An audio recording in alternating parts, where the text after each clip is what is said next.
Hi friends, the last couple of weeks we've been talking about different types of fear and things that we might be fearful of. We're not just focusing on fears such as phobias like spiders or heights.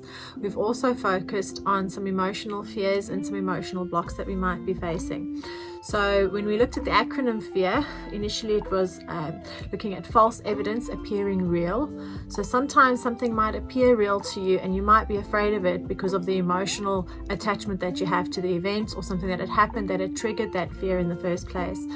But oftentimes those are things that we think of in our mind as being a lot worse than what it would be if it actually just played out the way it would naturally do.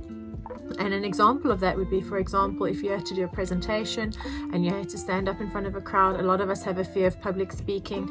So you might imagine that everything is going to go wrong. You're going to forget your words, you're going to forget your notes, you're not going to be able to concentrate, or maybe the audience asks you something and it's going to throw you off your game. Those are all fears that are in your mind a very big issue, because you're obviously worried that you're going to maybe look unprofessional and you don't want to look that way to your peers.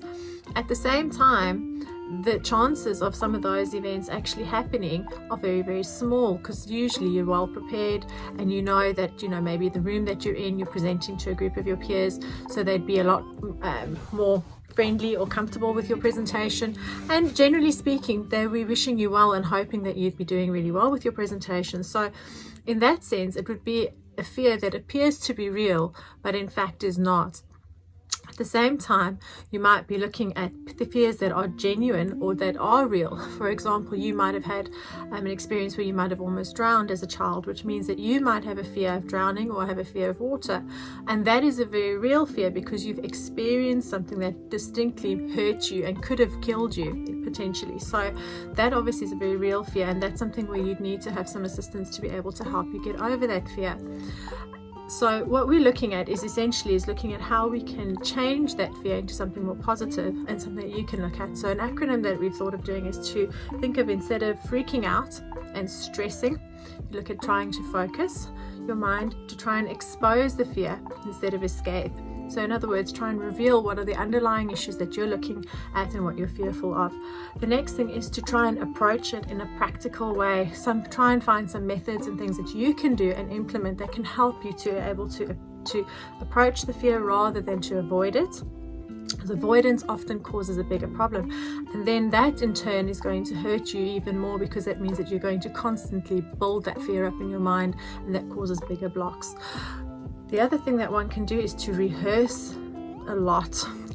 So that means practicing it, trying to get over it. So if you're well prepared, then things like public speaking and that would not be a problem at all, because obviously you'd be able to then have a look and see how you can essentially get back to doing what you need to do and do better at it. So instead of running away and not facing that fear, you'd be looking at rehearsing it often and trying to overcome it.